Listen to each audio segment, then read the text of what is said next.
तो गासै भिडिअखौ जोबजासिम नायलां नोंथांमोनाथ' बे थाम्बनेल आरो टाइटेल नुखाबायानो नोंथांमोननिसिम मोनसे आपडेट भिडिअ लानानै फैदों आरोना थ' गासै भिडिअखौ जोबजासिम नायाबा जेबो बुजिनाय नङा थ' भिडिअखौ जोबजासिम नायलां नोंथांमोना मोनसे भिडिअ क्लिप दिन्थिनो बे भिडिअखौ नायना लाग्रोबानो जाबाय आं नैबे आंनि फेसबुक पेजाव मोननैसो आं खेंफोरथि होनो नागिरदों जोंहा बयजोंबो हांख्रायनानै लाबोजाग्रा मेल मिटिं धर्मनि मिटिं स्कुल कलेज बिथांखौ बयबो बिबुंथि होनो एडभाइस होनो होननानै लिंहरो मटिभेसन होनो लिंहरो मानोना जोंहा फैलाजे बरगयारि बिथांनि आं माने खेंफोरथिखौ होनो हादों नागिरदों आरोखि मैया जे आंखौ ससियेल मिडियायाव बिथाङा बुंदों नो डाउट आं जेबो सानाखै बाथ्राया जाहैबाय गराय फाख्रि मुभिखौ लानानै बे खेंफोरथि होदों दा गराय फाख्रि मुभिया आर्ट फिल्म ना कमार्शियेल बिथाङा रजनी बायदि मेडामनाव थांनानै गावनो सोंहैदो बा फन खालायनानै सोंदो आरोखि आर्ट मुभि ना बा कमार्शियेल मुभि आरो नङाबा सेन्सर अफिसाव थांनानै नायबानो जाबाय जोंनि गुवाहाटीयावनो ज्योति चित्र बनाव दा नैबेयावनो नुगोन आरोखि दा आं बेखौसो बुंनो नागिरदों बेयाव लिरनाय थाखायो सेन्सरनि जितु केटेगरियाव लिरनाय थाखायो दा बिथाङा बेसेबांसिम दिनैसिम सेन्सर बर्डनिफ्राय सार्टिफिकेट लादों लायाखै आं बेखौ बुंनो थाङा दा आं नुवाखैबो बिथांनाव दिनैसिम मोनसेबो सेन्सर फिल्मखौनो नुफेराखै आं बेनाव बिथांनाव आं दिनैसिम 6-7थासो आं सेन्सर फिल्म बानायबाय ओंखायनो नोंदों आं सार्टिफिकेटखौ नोंथांमोननो देखायनो हागोन नैबे अनसुला आफानि 2015आवनो बानायनाय अनसुला आफा बे कमार्शियेल मुभि आरो लोगोसे नोंथां आं खोन्थाबावनो नागिरदों सिमांनि हौवा गोदान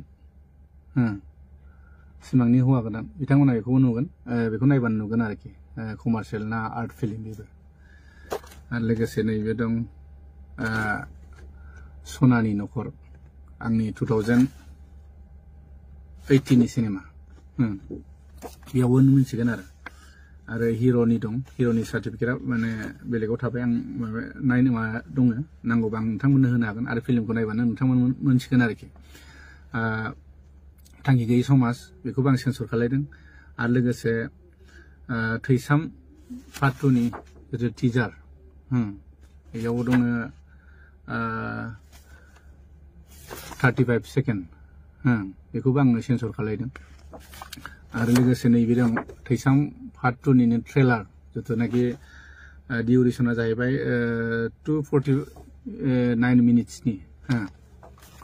बेखौबो आं सेन्सर खालायदों जाय माने सेन्सर खालायबा नों हलावहाय ट्रेलारखौबो देखायनो मोना आरोखि आरो नैबे थैसाम पार्ट 2नि जितुनाखि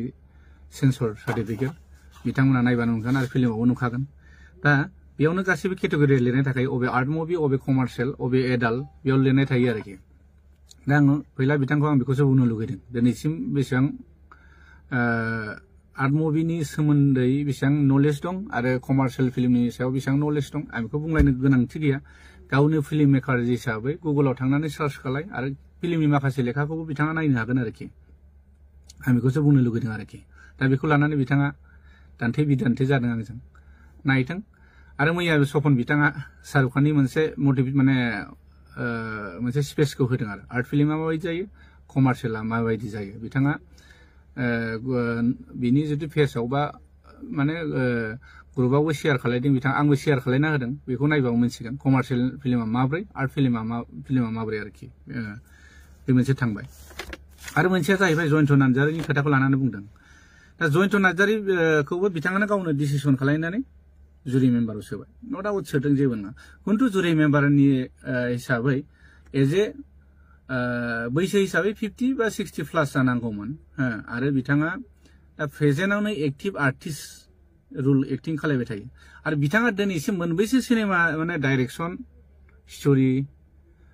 स्क्रिप्ट लिरदों आं बेखौ नुफेराखै खमसे खम 4-6थासो डाइरेक्सन स्ट'रि नलेज थानाय जानांगोन आरोखि दा जों जितु नुबाय जों जितु फिल्मनि जितु लेखाफोर थायो नालाय बेखौ जों फरायना मोनो गुगोलाव सार्च खालायबा मोनगोन आरोखि आजिखालिथ' गुगोलाव थाजोबो दा गावनो हारसिं डिसिसन लाबाय बेखौबो सोबाय बेथ' जानाङामोन आरो बाथ्राया जाहैबाय आंनि दा थैसाम 2 मुभिनि जितु बेस्ट डाइरेक्सननि जितु आङो नमिनेट मोननांगौमोन बेखौ मोननाय मोननि खारना जाहैबाय आङो जितुनाखि एवार्डनि साननैसो बा साननि सिगाङावनो आं मिन्थिबाय जे जुरि मेम्बारनिफ्रायनो खोथाया बे लिक आउट जानाय जोंबो मानसि दं जोंनिबो माने जोंखौबो मोजां मोनग्रा मानसि दं बिथांमोनानो बुंबाय जे रबि नार्जारिनि कपि सिनेमाखौ जों नाया एवार्ड होआ होननाय बेखौबो गावसोरनो बुंना लाबाय नो डाउट नायाबा जेबो नङा हा आंनि 3000 जिथुनाखि एवार्डनि नामाव फिस लायोमोन बेखौबो लानांगौ हरफिननो हायोमोन नाया होननानै हरफिननांगौ आं जेबो गाज्रि सानामोन दिनै मानो नोंसिनिफ्राय खोथाया लिक आउट जाबाय थाखो नैबेनि थाखायसो आं बिबुंथिखौ होनो गोनां जादों आरो मेन बाथ्राया मोनसे खोथाया जाहैबाय फैला एमसिएलए जिथुनाखि जयन्त नार्जारिया गावनो एक्टिं खालायदों बे सिनेमाखौ बियो पार्टिसिपेट खालायनो होआखै होनदोंमोन हा माने हराखै जाहैदों दा हराखैब्ला नैबेखौ नायदो नैबे मेगाजिन बे मेगाजिना थांनाय नैबे 6थि सेरेमनि एवार्डनि थाखाय बानायनाय आरो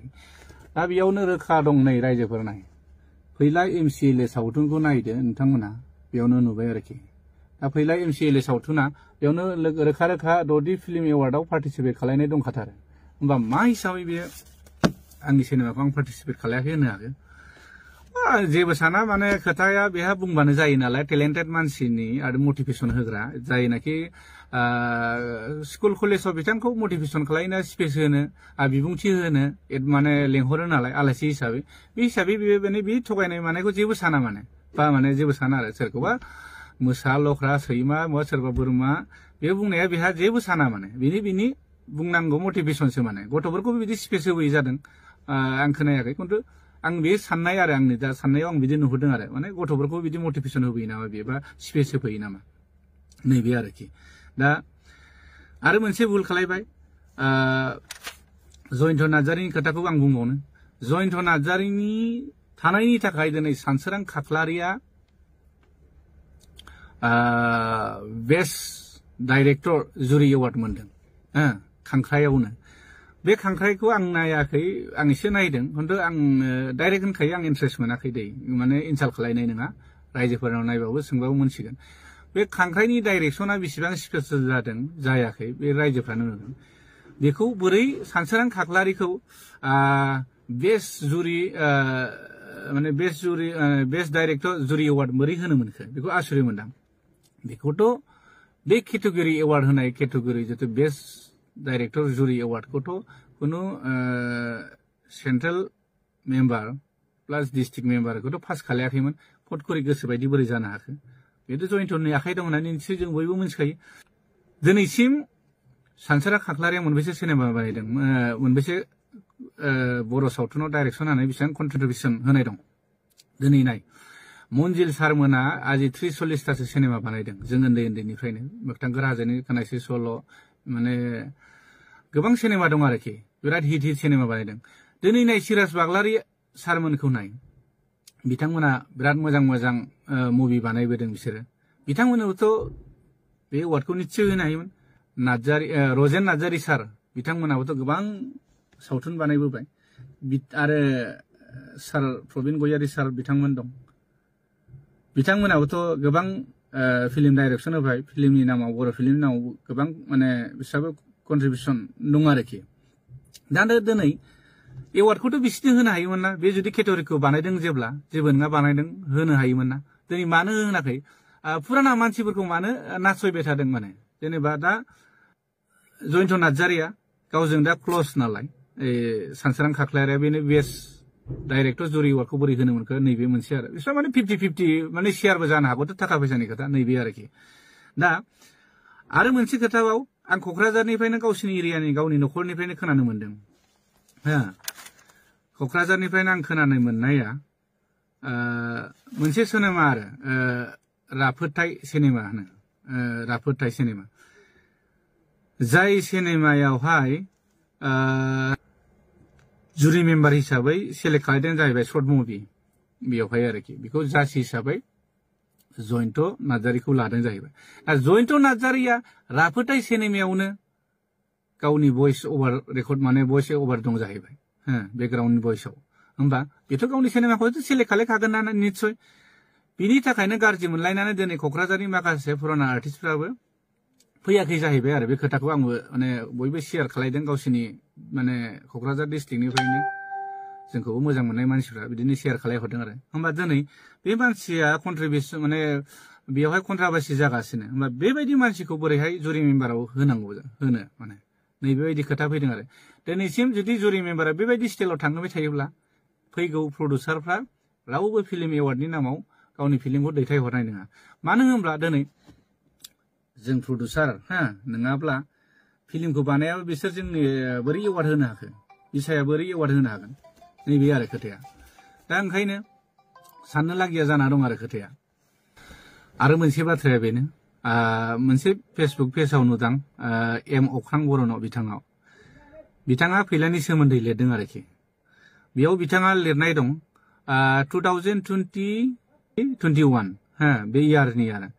बिथाङा बेयाव 9 लाख फैसा बख'नानै जादों जाहैबाय फिल्मनि नामै ना मानि नामै मिन्थिया बिटिआर गभर्नमेन्टनिफ्राय आरो फिल्मनि नामाव जानो हागौ ओमफ्राय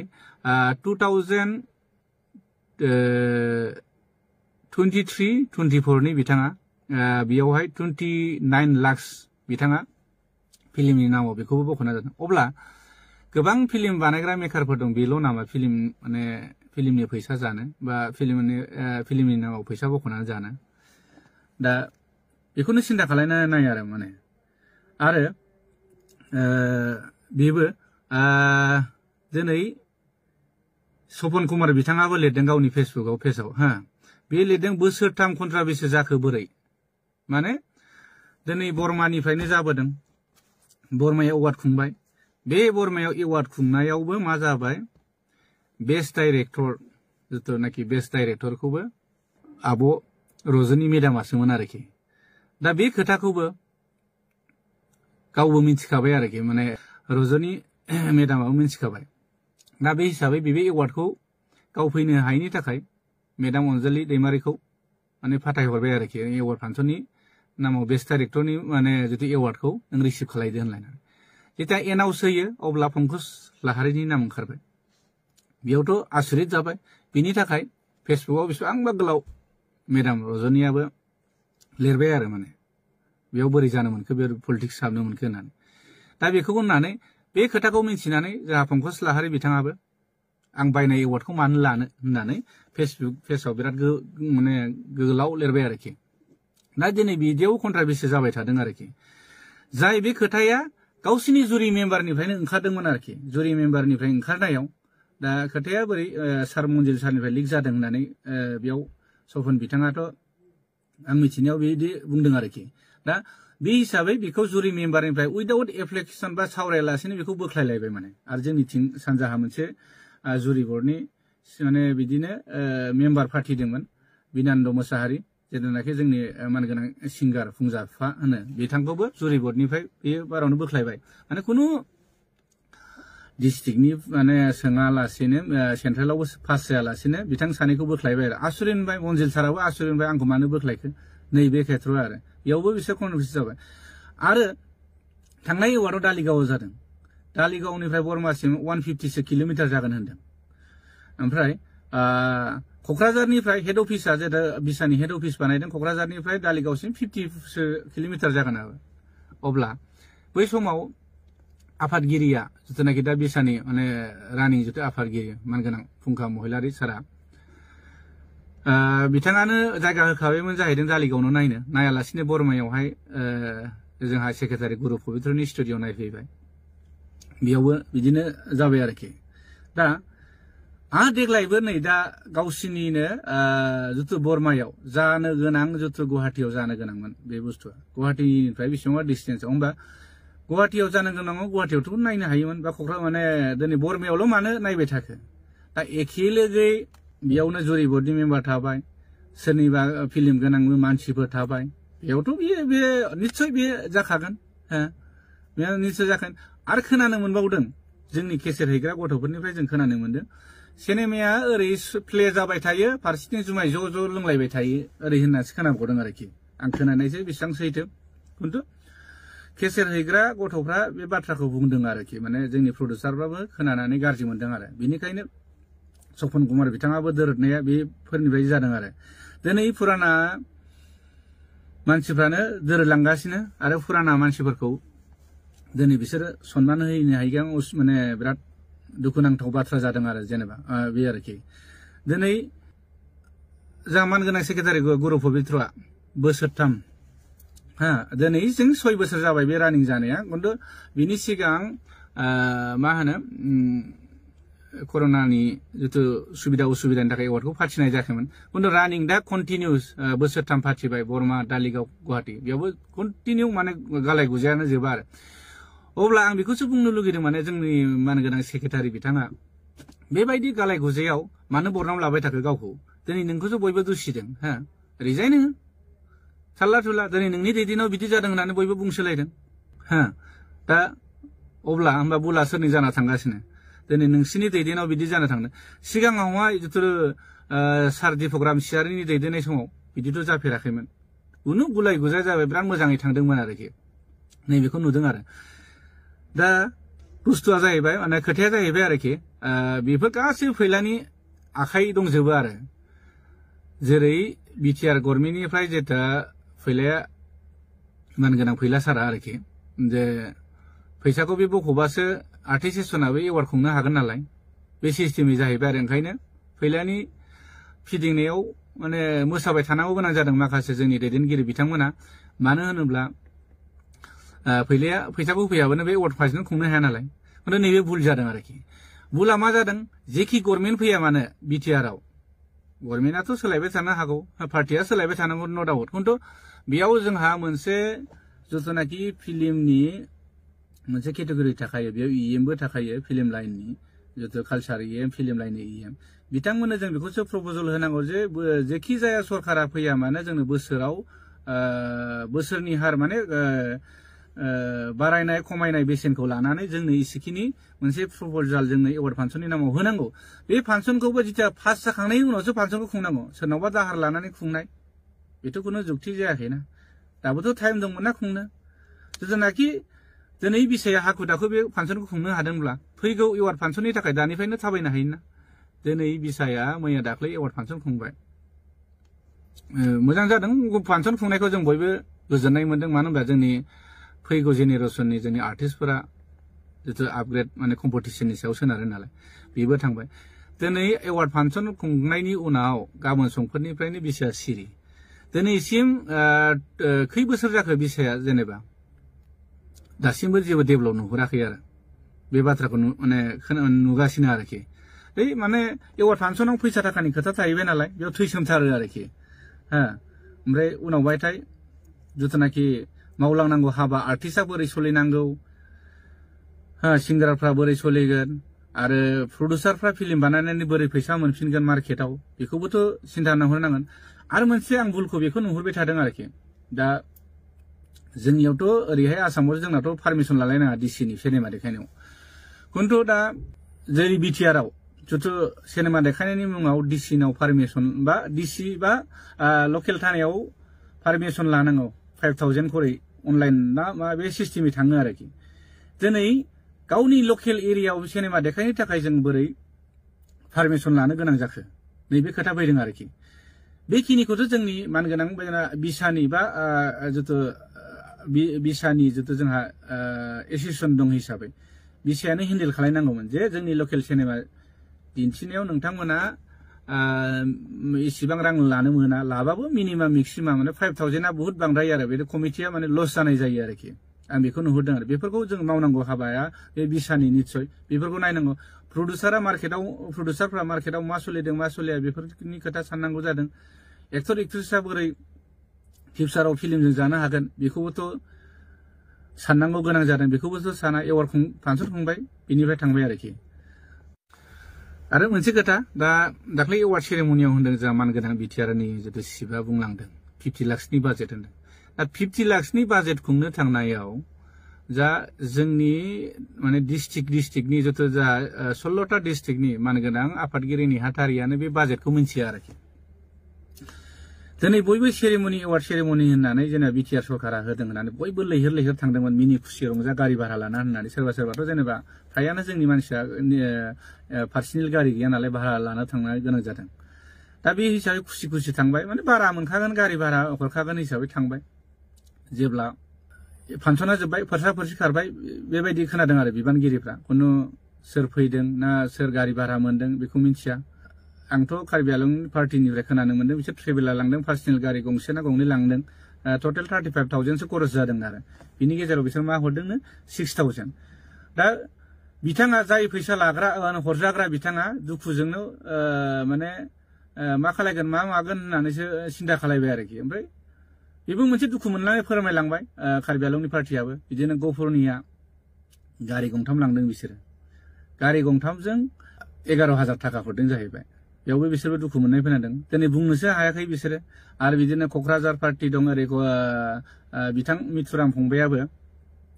बेबो बिराद दुखु मोनदों जाहैदों मोसानो लाबोदोंमोन बेबो रां मोनलाङाखै माने बांसिनानो मोनलाङाखै आरो बाथ्राया बेयाव मोनसे पार्टिसिपेटआ मोसानायनि नामावल' फैसा हरदोंनो बेयावबो होमबा मोनब्रै डिस्ट्रिक्टआवल' आर्टिस्ट थाबाय नामा ओरै होमबा मानोथो 16टा बा 16 जिल्लाखौ लानानै मानोथो नैबे बिसाखौ खुंनाय जायो होमब्ला जोंनि गफुर बा सिमोनसापुरनि सोरबा राङापारा सोरबा कार्बि आलंनियाबोथ' बेयाव मोसाहैनो हानाय मानसि दंमोन ना दा बाथ्राया बे दिनै बेफोरनिबोथ' अडिटखौ होनाय नङा बिसोर जेसेबां जादों बे केलेंकारिया जाबाय थादों आरोखि ओंखायनो अडिटबो गैया बिनिफ्राय अडिटबो गैला ओमफ्राय मा जागोन आं बेखौनो सानदों जोंनि गफुराव खुंनानै नायफै आं ओंखामखौ सेस्था होजोबगोन 4 लाख 5 लाख थाङो आङो ओंखामखौ आं बानजोबगोन नोंसोर दाना गफुरसिम फैनानै गारि भाराखौ नायनायनायनो मोनसिगोन क'क्राझारनिफ्राय गफुरसिम फैबा बेसेबां जायो गुवाहाटीनिफ्राय फैबा बेसेबां जायो मुसलपुर बर्मानिफ्राय फैबा गफुरसिम बेसेबां खरस थाङो नोंथांमोनहा बेखौ नुगोन आरो फैगोन बोसोराव खुंफै आं हेल्प होगोन गासैबो जानाय लोंनाय गासैबो जेसेबां थाङो बोथिनै बोथिथामबा आं बेदरजोंनो जाहोजोबगोन जोंनि गफुराव खुंफै जुदि गोहो दंब्ला गारि भाराखौ नोंसोरो जुदि बेयावनो मिथिगोन बेसेबां गारि भारा बेसेबां खरस थाङो बेसेबां माने डिस्टेन्सनि सायाव बेसेबां थाव खामो जोंबोथ' गारि सालायनाय मानसि जोंबो मिथियो दा बेफोरखौ लानानै माखासे डिस्ट्रिक्टनि मानगोनां आफादगिरि नेहाथारिफ्राबो दुखु फोरमायदों बिसोरथ' होनदों माने बेबायदि आफादाव थाबाय थायोबा माने आफादखौथ' जों गाज्रि मोना बिसाखौ खिन्थु माखासे दैदेनगिरिनि बेले बेजेयाव जाबाय थादों मेन टारगेटआ दा फैलाया आर्टिस्टखौ फिदिंबाय थायो माने फिदिंबाय नासय माने मोसाहोबाय थायो जेरावनाखि दाख्लै गुवाहाटीनि एगजिकिउटिभ मिटिंआव बे गावनो बुंनो गोनां जादों फैला सारा जे बिसायालायनो सोरबा फैलानि आन्दारावल' सोलिबाय थायो आरो निस्सय दिनै बे बाथ्राया नोंगौखायसो बे बाथ्राखौ बुंदों नों खोमायाव खोनानो मोनदों दा बेबायदि नोङो सासे बेसेबां बयजोंबो मान होजायो बयजोंबो सन्मान होजायो बयजोंबो नोङो स्कुल कलेजाव नोंखौ धर्मनि मिटिंआव बिबुंथि होनो लिंहरो अब्ला नों बेबायदि गाज्रि मुंखौ लास्लायस्लाय बे आफादावहाय मानोथो लोब्बा थानो एक्टर हिसाबै एक्टिं खालाय नों बिसायावलाय माथो नांथाबबाय थादों दिनै थाखा फैसानि थाखायसो नांथाबबाय थादों आं बेखौ दिनै सिदा बुंनो गोनां जादों नों गाज्रिमोन दामोन आं बेखौ नट आउट दिनै नोंनि थाखायनो बयबो जाजोबदों होनना बयबो दिनै बुंनो हायैयावसो बुङाखै माने आरो फैगा माने माखासे बिथांमोनाबो बुंगोन दिनै नों बुं आं बुंनायखौ गाज्रि मोननाङा नों फैला सार दा बाथ्राया जाहैबाय गासिबनावबो लटारि गेले नोङो रावबोथ' डाइरेक्ट नोंखौ बुंनाय नङा नोंखौ बिबाननिफ्रायबा नोंखौ नैबे एवार्ड फांसनाव हाबसननाङा होननानै बुंनाय नङा नों लटारि गेले बयनिबो डिस्ट्रिक्टनि मानगोनां आफादगिरिफोरनि बिसोरनिफ्राय भटिं ला आंखौ मोजां मोनगोन ना मोना फैलाखौ मोजां मोनगोन ना मोना होननानै आरो जोंनि दा सालायनायखौ मोजां मोनदों ना मोनाखै बेखौ माने दाबो नों भटिं सिस्टेम नङा लटारि सिस्टेम गेले अब्लानो नोंनि रिजाल्टखौ मोनगोन सोर साबैसेया नोंखौ दिनै नोंनि बेबायदि एवार्ड फांसननि मुङाव बा फिल्मनि नामाव थाखा माने खालामनानै जाबाय थानायखौ आरोखि नों थांनाय बारावबो नोङो आदा मैथाखौ बिराद गाज्रि बुंहरदों जुमाय लोंनानै नोङो बेबोथ' बिराद दुखु मोनना थादों सानजानि हिसाबै दिनै सानजाहा प्रबिन बसुमतारिया बिथाङा गासैबो बिनि दैदेननायाव बेसेबां फिल्म बानायदों बे सिमोनसापुरि धेमाजियाव बिथांनिफ्राय सोरजिनाय दिनै जोंनि गफुराव नाय जोंनि गफुराव जों जिथु फिल्माव जोंहाबो बहुत कन्ट्रिबिउसन दं दिनैसिम आं 20टा 30टा बानायबाय जोंनि प्रबिन बसुमतारि आंनिनो लोगो बिथाङाबो बहुत सिनेमा बानायबाय बिथांमोनाबो बिराद दुखु फोरमायदों नोंसिनि सायाव बेबायदि दैदेनगिरि थायोब्ला जोंनि बिसाया जोबस्रांलांगोन आफादखौथ' जों नांगौ खिन्थु नै बिनिफ्राय गोजान जा माने आं बेखौ डाइरेक्ट बुंखायो गाज्रि मोननाय मोजां मोननाय आं बेखौ नट आउट जेबो नों सोरनावबो स्टेटमेन्ट ला कार्बि आलंनावबो ला दिनै क'क्राझारनावबो ला नोंसिनि बाक्सानियावनो ला आरो नोङो आरो गुवाहाटी पार्टिनावनो ला गासिबो नों बे कमेन्टखौनो मोनगोन आरोखि ओंखायनो सार फैला नों इसेबां गुन गोनां मान गोनां मानसि बयबो नोंखौ सन्मान होयो बयबो नोंखौ धर्म मिटिं स्कुल कलेजाव बिबुंथि होनो नोंखौ लेंहरो बिनिखायनो गाज्रि मुंखौ लास्लायस्लाय गाज्रि बरनामखौ लास्लायलाय मानो बेबायदियाव हाबबाय थादों सारफैला बिनिखायनो पलिटिकेलाव हाबदों न' डाउट हाबबाय था जेबो नङा फिल्मावबो एक्टिं खालायबाय था आंहा बेखौ जेबो बुंनांगौ गैया खिन्थु बेबायदि हाबनानै नों जेंलागायबाय थाना आं बेखौ बुंनो लुबैदों आरो नोंनि सायाव माने आरो मोनसेथ' नों बिराद गिदिर भुल खालामदों दाख्लै जितु एवार्ड फांसनाव जितु जिरायनाय सिटआव आरो मानगोनां गिबि बर' फिल्मनिनो जितु बयजोंबो माने फार्स्ट बर' फिल्म आलायारन जितु एवार्ड मोननाय सिनेमा बिनि नों एक्टर मानगोनां जोंहा अमर नार्जारी सार जितु जों गोमबोर होनना मोनथियो बिथांनि पार्टी आरो बेजों लोगोसे बिथांखौथ' नोङो जिरायनाय सिटनिफ्राय माने एसे गोजानाव माने बेलेगथिं जिरायहैथिं होननाथ' नोंथ' साइड खालामदों बेखौथ' जोंखौ नुग्रा मानसि दं दा साराबोथ' बिराद माने दुखु मोनलांदों आरो माने बिसोरो जोंनि माने गुरु होननानै सानना लानांगोन जों अमर नार्जारी सारमोनखौ जोंनि बर' सावथुन मुलुगाव बिसोरनो फार्स्ट लामा देखायजेननाय आरो दा बिसिनि जायगाखौ नोङो आलासिफोर फैदोंमोन महिलाफोर बिसोरनि थाखाय नोङो सिटखौ माने अमर सारमोनखौ बोखांनानै नों जिरायहोदों बेबोथ' बिराद लासिंसिं मानसिफ्रा उननि थाग्राफ्रा नुदों बेखौबोथ' बिराद सावरायसोदों ओंखायनो बयखौबो रेसपेक्ट होलायनांगौ जों नोंसोरखौबो रेसपेक्ट होगोन नों रेसपेक्ट होबासो रेसपेक्ट मोनगोन नों गावनो जुदि रेसपेक्टखौ जानानै लायोबा गावनि रेसपेक्टखौ बुजियाबालाय जोंलाय माथो होनदों जोंथ' फिसा मानसि जाहैबाय नोंसोरथ' बहुत टेलेन्टेड मानसि जाहैबाय गोरों गोरा बयजोंबो गोरों गोरा धर्म मिटिंनो स्कुल कलेज बयजोंबो नों मटिभेसन बा स्पेस बा आलासि महरै नोंखौ बुजायनो थाखाय स्पेस होलांनो थाखाय बयबो हांख्रायो जाहाथे उनाव नेक्स्टआव बिदि जाया बेनो आरोखि ओंखायनो आं बिसायाव बेखौनो गुरै खावलायनो थायो दिनै बिसायाव बेबायदि दैदेनगिरि थाबाय थायोबा बेले बेजेया जाबाय थागोन नोंसोर थाबैनो जयै सावरायनांगौ सावरायनानै माखासे बिबानगिरिखौ माने सोलायनांगौ आरो मोनसे खोथाया नैबेखौ आंबो नुहुरदों जेसास खेरखातारि बिथांनिसिम आं फंनैसो बुंनो नागिरदों दिनैसिम जितुनाखि एवार्ड माने सेरेमनि होजेननायनिफ्राय बिथाङा मेगाजिन सेक्रेटारि ओरैनो थामसा हिसाबै बोसोरथाममोन बा मोजां मावनायनि थाखाय बिथांखौ 6 बोसोर होबाय दा दिनैसिम सेरेमनि एवार्ड सेरेमनिया होनायनिफ्राय दिनैसिम 8 बोसोरसो बिथाङानो सेक्रेटारि जाबाय थाबाय अब्ला जेसास बिथां बायदि माने मोजां मानसि खामानि मावनो हाग्रा मानसि गैयामोन नामा जोंनि बिसायाव बे माने सावथुन मुलुगाव बिथाङाबोथ' मेगाजिन सेक्रेटारिनिफ्राय माने सोलायनांगौमोन गावनो निस्सय साइड जानांगौमोन मानो होनब्ला आं खोनाबाय थादों आरो दिनै बुंनो हायाखै रावबो मानसिफ्रा गासैबो डिस्ट्रिक्टनि आफादगिरि नेहाथारि आरो गासैबो आर्टिस्टफ्रा बुंदों जेसास खेरखातारियालाय माने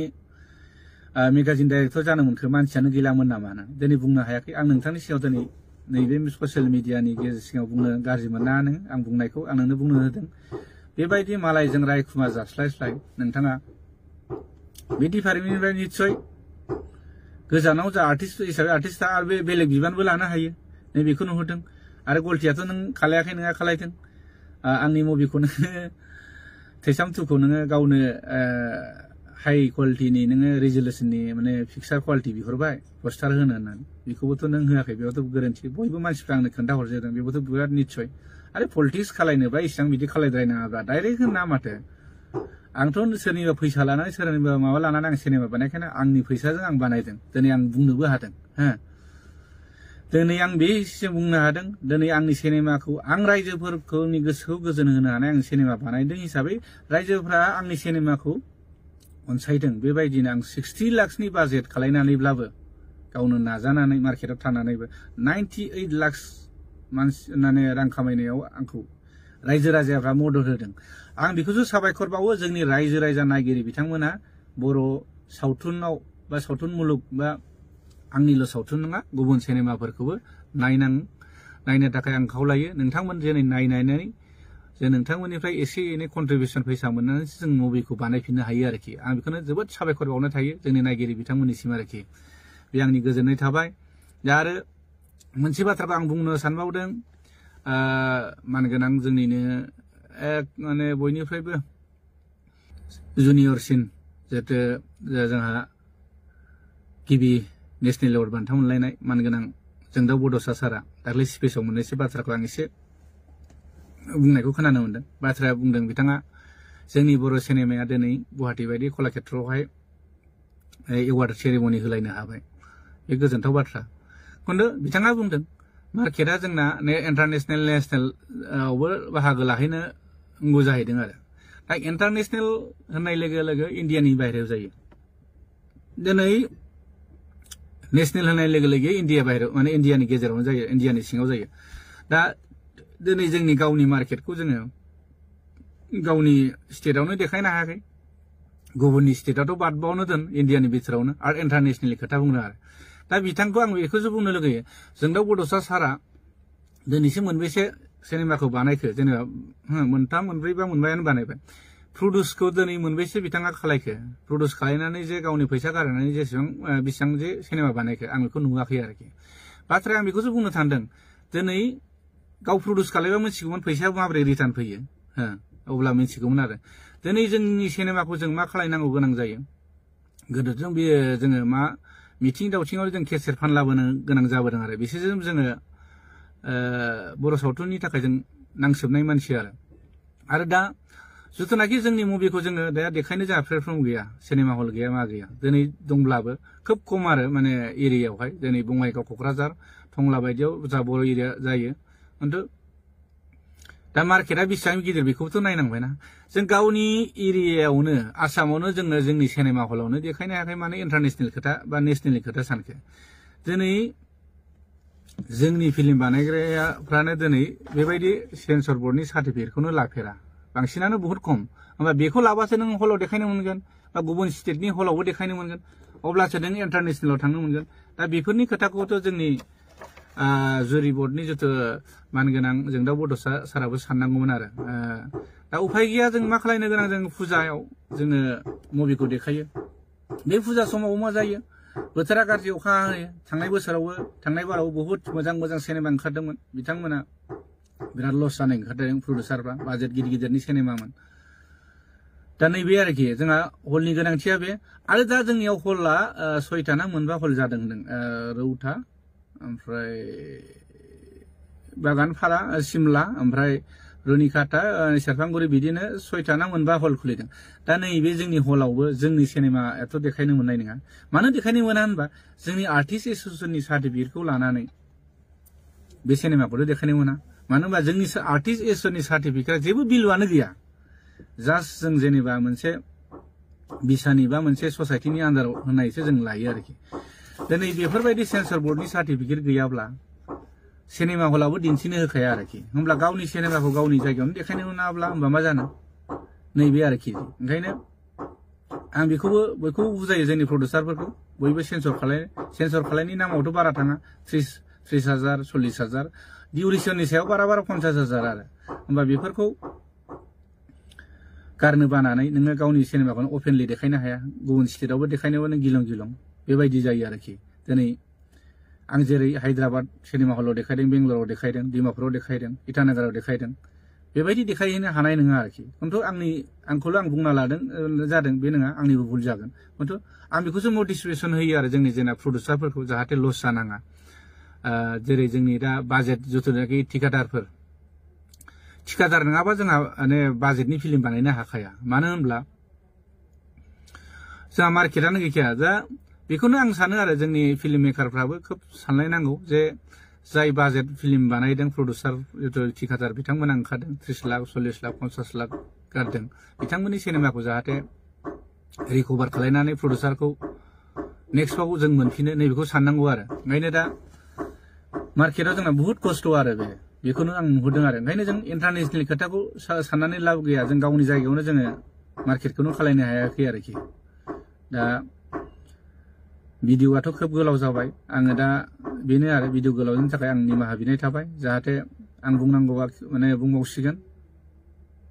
आं बयखौबो अननाय आरो खुलुमनायखौ बावहरबाय। बेनोमोन आरोना लोगोफोर दिनैनि आपडेटआ नोंथांमोनाथ' बे भिडिअखौ नुबायानो माने रुबि एक्टर ओमफ्राय बे फैला सारखौ मा बुंखो मा रिप्लाइखौ नोंथांमोनाथ' नुखाबाय नङा होमबा आरो बांसिनानो बे भिडिअखौ फेसबुकआवहाय नुदों आरो जायफ्रा फेसबुकआव नुवाखैमोन बे आंनि इउटुबनि गेजेरजों नुबाय आरोना थ' बेनोमोन लोगोफोर नेक्स्टआव माबाफोर आपडेट मोनबाथाय नोंथांमोननिसिम आङो फोरमायना होलायगोन आरोना थ' गाइस दिनैनि भिडिअआ एसेनोसै गासैबो शेयार खालामबानो जाबाय आरो बांसिनानो भिडिअखौ नायनानै थाङो नाथाय चेनेलखौ साबस्क्राइब खालामबानो जाबाय थ' एसेनोसै बाय